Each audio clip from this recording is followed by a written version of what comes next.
the Society of Servants of God. So when Dr. Dinshah Mehta finally accepted that it was God who had contacted him and was instructing him, he agreed to accept whatever he was being told. He was then instructed to close down his hospitals. So he had a clinic in Bombay, he had a hospital in Bombay, and also he had the sanatorium and hospital in Pune. He was told to close them down. Now you have to understand that, he was accustomed to doing things his own way. He had a very strong mind, strong personality. He had a family, and this was his source of income. So when he's told to shut it down, it's a big responsibility. The thought crosses your mind, what am I going to do? And when he decided to shut down his hospitals, his patients refused to leave. They said, if you close down your hospitals, who's going to look after us? No, we are not going to leave. Finally, it took the patients eventually 6 months to leave. The last patient waited for 6 months even after he was discharged. He refused to go. Okay. He continued to stay there, continued to pay all of the fees as if he was being treated, even though he had been cured. Finally, after he left, then now what? So then Dr. Mehta was told to start the Society of Servants of God and name the organization Society of Servants of God and register it with the Bombay Trust, Charity Commissioner's Office in Bombay. So he did that, and then he was told to put the name in the phone book, Society of Servants of God. Well, he didn't like the idea. It felt a little squeamish, Society of Servants of God. So he just listed it as Society of Servants, because he didn't want to sound pompous. When you say, we belong to the Society of Servants of God, everybody says, oh, we are also servants of God. So since he left out of God and just Society of Servants, he started getting phone calls in the middle of the night.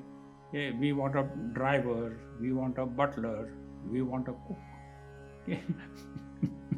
So then he was told in meditation, I was told you, list it as Society of Servants of God. So then he corrected it and listed it as Society of Servants of God. And then he was given 3 missions to fulfill. The first mission is a spiritual mission. It is the highest mission from a spiritual point of view, but it is narrowest in scope. And that mission is to help people realize the divine self within. Now, most people are not interested in that, which is why, even though it's the highest mission spiritually, it is the narrowest in scope. The second mission is to introduce and propagate spiritual values in all walks of material life, such as politics, business, law, medicine, etc., education. And then second mission is what you would call a material mission, and it is the lowest in scope.